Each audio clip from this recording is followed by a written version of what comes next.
اعوذ باللہ من الشیطان الرجیم بسم اللہ الرحمن الرحیم۔ مومنین کرام،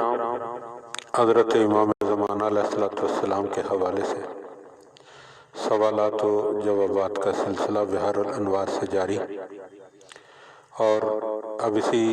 جزیرہ خضرا کے عنوان کے تحت کس بات کی بھی وضاحت کر دی جائے کہ ہم ہر ویڈیو کے ساتھ جزیرہ خضرا کا نام کیوں استعمال کر رہے ہیں۔ تو یاد رکھیے کہ پہلی بات تو وہ روایت جو بحر الانوار میں بیان ہوئی جناب علی ابن فاضل کے حوالے سے، اور دوسری بات کہ خضرا کہتے ہیں سرسبز و شاداب کو،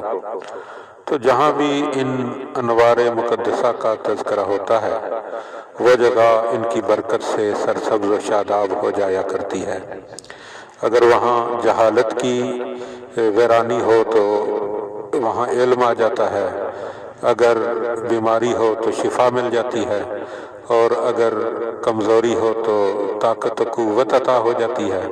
تو اس لیے اس سارے تذکرے کو خضرا کے نام سے، جزیرہ خضرا کے نام سے عنوان کی قرار دیا گیا ہے۔ اور خاص طور پر جہاں بھی ہمارے زمانے کے امام حضرت امام زمانہ علیہ السلام کا وجود ذی موجود ہو، وہاں پر آبادی ہی آبادی ہوتی ہے، وہاں سے ویرانی کا خاتمہ ہو جاتا ہے۔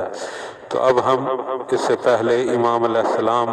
یعنی امام زمانہ علیہ السلام کے جوابات بیان کر رہے تھے، اور اب امام کے حوالے سے دیگر ائمہ سے جو سوال کیے گئے ان کے جوابات جو ہیں وہ بیان کر رہے ہیں۔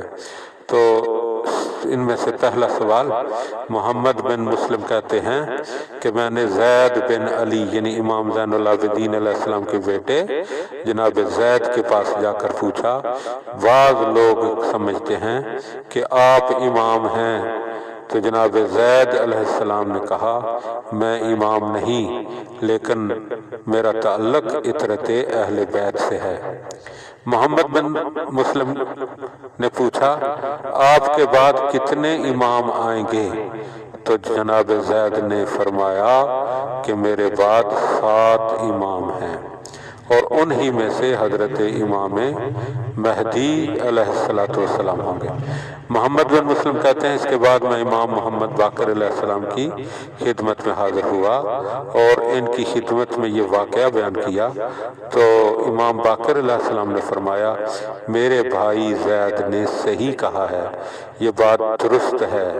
کہ میرے بعد 7 امام ہوں گے، حضرت مہدی علیہ السلام انہی میں سے ہیں۔ اس وقت امام محمد باقر علیہ السلام کی آنکھوں سے آنسو جاری ہوئے اور فرمایا گویا میں اپنی آنکھوں سے دیکھ رہا ہوں کہ انہوں نے یعنی زید کے دشمنوں نے زید کو کوفے میں سولی پر لٹکایا ہے۔ اے مسلم کے بیٹے، میرے والد گرامی